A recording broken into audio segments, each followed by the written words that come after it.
देखिए, महेंद्र सिंह धोनी ये एक ऐसा नाम है जिसके ऊपर भारत को गर्व होता है। वो ना केवल एक लेजेंडरी क्रिकेटर हैं बल्कि गाड़ियों के भी शौकीन हैं। लेकिन हाल ही में उन्होंने एक ऐसा स्टेटमेंट दे दिया कि उसके बाद देश दुनिया में होल्ला मचना शुरू हो गया। नमस्कार, मेरा नाम मानव है, आप देख रहे हैं TV9 नेटवर्क और MS धोनी की एक स्टेटमेंट के बारे में बात करते हैं जो उन्होंने गाड़ियों के ऊपर दी। असल में एक इवेंट के दौरान उनसे सवाल पूछा गया कि भैया आपको क्या लगता है कि इलेक्ट्रिक जो व्हीकल्स हैं, इलेक्ट्रिक गाड़ियाँ हैं, उनसे कार्बन न्यूट्रलिटी की तरफ जाया जा सकता है या फिर इलेक्ट्रिक गाड़ियाँ क्या कार्बन न्यूट्रल होती हैं, यानी कि क्या वो पूरी तरह से प्रदूषण फ्री होती हैं। तो उसके ऊपर धोनी साहब ने बड़ा ही एक समझदारी वाला वैसे जवाब दिया था। उन्होंने कहा कि नहीं, देखिए इलेक्ट्रिक गाड़ियां बिजली से चलती हैं। अब वो बिजली कैसे उत्पन्न हो रही है उस पर डिपेंड करता है कि क्या वाकई में कार्बन न्यूट्रल बात हो रही है या फिर नहीं हो रही है।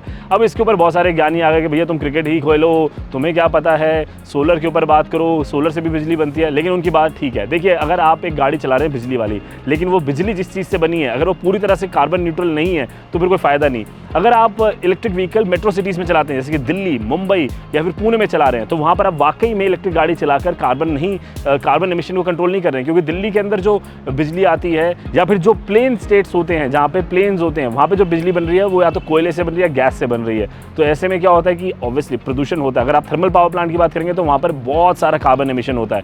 कार्बन एमिशन से ही आपने बिजली उठाई, दोबारा उसको डाल दी कि हम कार्बन बचा रहे हैं, तो घूम फिर के शून्य बात हो गई। लेकिन अगर कोई हाइड्रो पावर प्लांट से बिजली आ रही है, तब अगर उससे गाड़ी चल रही है, जो पहाड़ी इलाकों में हाइड्रो पावर प्लांट लगे होते हैं, तब आप कह सकते हैं कि आपकी गाड़ी कार्बन न्यूट्रल है। सोलर एनर्जी के बारे में बहुत सारे लोग बात करते हैं, लेकिन फिलहाल अभी तक सोलर एनर्जी इतनी ज़्यादा फीजिबल हुई नहीं, हमारे इतने ज़्यादा सोलर फार्म्स और विंड फार्म्स हैं नहीं। तो इसलिए जो नॉन रिन्यूएबल एनर्जी रिसोर्सेज हैं वो कम है। अगर जब तक एनर्जी रिसोर्सेज ज़्यादा नहीं होंगे तब तक ये कहना ठीक नहीं होगा कि जो इलेक्ट्रिक व्हीकल्स हैं वो पूरी तरह से कार्बन न्यूट्रल कर रहे हैं इस देश को, इस पृथ्वी को। तो इसलिए ज़रूरी ये है कि जो बिजली बनाने का तरीका है उसको पहले कार्बन न्यूट्रल किया जाए। और यही बात महेंद्र सिंह धोनी ने भी कही थी उस इवेंट के दौरान। लेकिन हमारे देश में जनता का काम क्या है कि कोई कुछ भी बोले, ट्रोल कर दो, पता हो या ना हो। भैया ऐसी बात नहीं है, आदमी समझदार है यार। धोनी साहब है, मतलब वो दिमाग से वो आदमी मैच जीतता था यार। वो इकलौता ऐसा इंसान है जो विकेट के पीछे खड़े होकर गेम पलट देता था। तो अब उनकी समझदारी पे तो आप थोड़ा सा यकीन करें।